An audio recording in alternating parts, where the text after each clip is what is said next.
lagi menangis karena sedih, tapi karena lelah. Lelah menghadapi hidup, lelah pura-pura kuat, lelah menahan semuanya sendirian. Sampai akhirnya hati berbisik, "Ya Allah, aku sudah tidak sanggup." Dan ternyata, kalimat itu pernah Allah ajarkan langsung di dalam Al-Quran. Rabbana wala tuhammilna ma la taqata lana bih. Ya Tuhan kami, janganlah Engkau bebankan kepada kami apa yang tidak sanggup kami memikulnya. Perhatikan baik-baik. Allah mengajarkan doa ini bukan karena manusia lemah, tetapi karena Allah tahu hati manusia punya batas. Bahkan orang yang paling kuat pun tetap bisa lelah. Karena menjadi kuat terus-menerus juga melelahkan. Kadang hidup terasa seperti memikul batu di punggung. Sedikit demi sedikit ditambah, masalah demi masalah datang, dan kita terus berkata, "Aku harus kuat, aku harus tahan." Sampai lupa bahwa manusia bukan besi, manusia punya hati yang bisa retak. Dan indahnya, Allah tidak pernah meminta kita membohongi rasa sakit. Allah tidak berkata, "Jangan menangis." Allah tidak berkata, "Jangan lelah."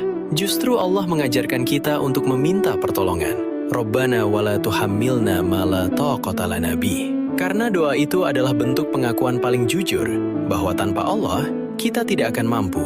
Dan ada hal yang sangat menenangkan dari ayat ini. Di akhir ayat, Allah menegaskan, "La yukallifullahu nafsan illa wus'aha." Allah tidak membebani seseorang melainkan sesuai kesanggupannya.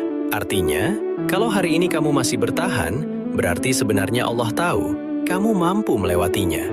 Meskipun kamu sendiri merasa tidak kuat, karena seringkali Allah melihat kekuatan dalam diri kita yang bahkan kita sendiri belum menyadarinya. Seperti pohon yang diterpa badai, ia mungkin hampir patah, daunnya berguguran, batangnya bergoyang keras, tapi akarnya diam-diam semakin dalam. Begitulah ujian. Kadang bukan datang untuk menghancurkanmu, tetapi untuk memperkuat akar sabarmu. Dan lihatlah hidup ini. Tidak semua luka harus segera hilang. Tidak semua doa langsung dijawab. Tapi setiap ujian selalu membawa satu hal. Allah sedang mendidik hati kita agar lebih dekat kepadanya. Karena seringkali manusia baru benar-benar bersujud saat hidupnya tidak lagi baik-baik saja. Maka kalau hari ini kamu merasa hidup terlalu berat, ingat ini, Allah lebih tahu batas kemampuanmu dibanding dirimu sendiri. Dan Tuhan yang menciptakan hatimu tidak mungkin salah mengukur seberapa kuat kamu memikul ujianmu. Jadi jangan menyerah sekarang. Mungkin kamu sedang berada di titik paling lelah, tapi bisa jadi itu juga titik paling dekat antara dirimu dan Allah. Rabbana wala tuhammilna ma la taqata lana bih. Ya Tuhan kami, janganlah Engkau bebankan kepada kami apa yang tidak sanggup kami memikulnya.